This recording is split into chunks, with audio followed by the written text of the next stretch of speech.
वर्धा जिल्ह्याचा असेल, अमरावती असेल, अकोला असेल आणि यवतमाळ बाजून आणि काही.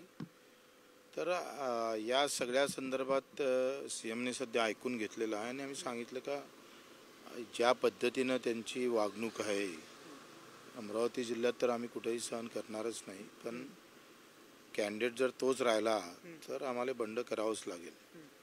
एकतर आम्हाला काय म्हणते युतीतून जाण्याची तुम्ही संमती द्या, नाहीतर आम्हाला त्या पद्धतीनं समोर जावं लागेल. आणि एक युतीतला घटक म्हणून तुमच्याकडे जर तो मान सन्मान भेटत नसेल तर मग भविष्य आत्ताच आम्हाला काही निर्णय घ्यायची वेळ येऊ देऊ नका. CM साहेबांशी आमची अर्धा एक तास चर्चा झाली आणि सगळ्या गोष्टी ऐकून घेतल्या आणि त्यांनी सांगितलं का 4 तारीख ही अर्ज भरणं झाली का मग आम्ही 5-6 तारखेला एक बैठक एकत्रित घेऊ आणि तिथं निर्णय घेऊ. मुख्यमंत्र्यांची काय भूमिका होती या सरावरती, काय नेमकं वाटतं मुख्यमंत्री? त्यांनी सांगितलं तर मी ऐकून घेतोय, कारण आपला कॅन्डिडेट शिवसेनेचा असतं तर मी माझ्या स्तरावर विचार केला असता. पण आता हे BJPचा कॅन्डिडेट आहे. तुमच्या सगळ्या भूमिका आम्ही एकत्रित बसून काय निर्णय घ्यायचा ते सांगतोय. कारण भाजपचे चंद्रशेखर बावनकुळे असं म्हटले आहेत की अमरावतीमध्ये लोकसभेचा उमेदवार हा भाजपचाच असेल.